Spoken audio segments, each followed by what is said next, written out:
So medyo nagre-restock tayo guys, medyo busy kasi may pumapakyaw ng mga units natin. So big thank you po sa lahat na nagtitiwala and nagre-reserve agad. Nagugulat naman ako sa inyo. So may mga buyer kasi tayo guys, kanina lang, actually kahapon pa nag-reserve. Kanina may nag-reserve ulit, dalawang Fiesta yung budget meal natin na Fiesta na Fiesta 2012S.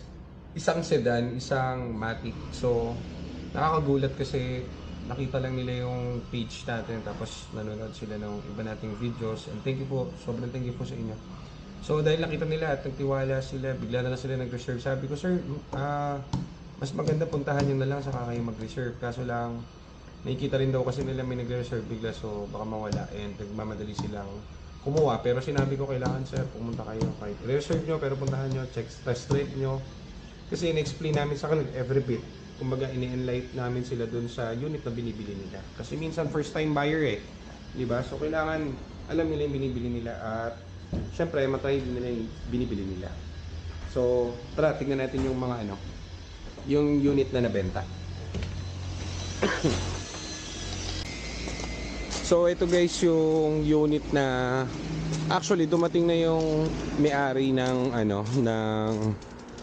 yung nag-reserve pala nung silver. So tinest drive na nila. Tapos ito guys, yung white natin, si Whitey na favorite ko.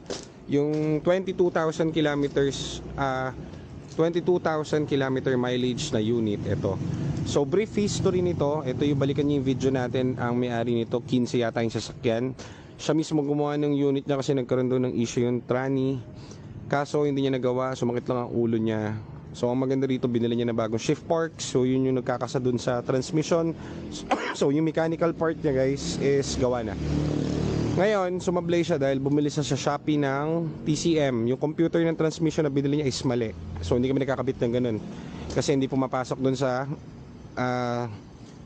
dun sa pang-program natin dahil China siya. Hindi siya pumapasok sa website ng Ford. So kinakabit lang natin original para magawa natin siya original. So nung binili natin to, medyo mataas kasi nga 22,000 kilometers lang ang tinakbo, and makikita nyo naman sa tindigan yan, sobrang pogi, sobrang kinis, naka-plastic pa po yung loob nyan.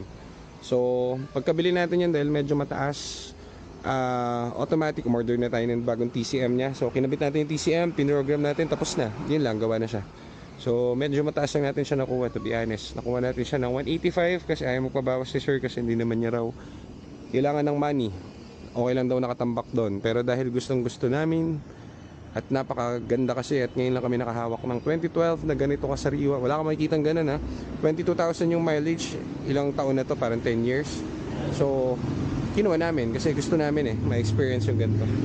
So yan, gawang gawa to, wala kayong magiging issue. So alam nyo naman, puro Ford tong units natin dito. So if merong magsasabi sa inyo kung okay ba tong unit na to, siguro isa na kami doon kasi kabisado na natin yan.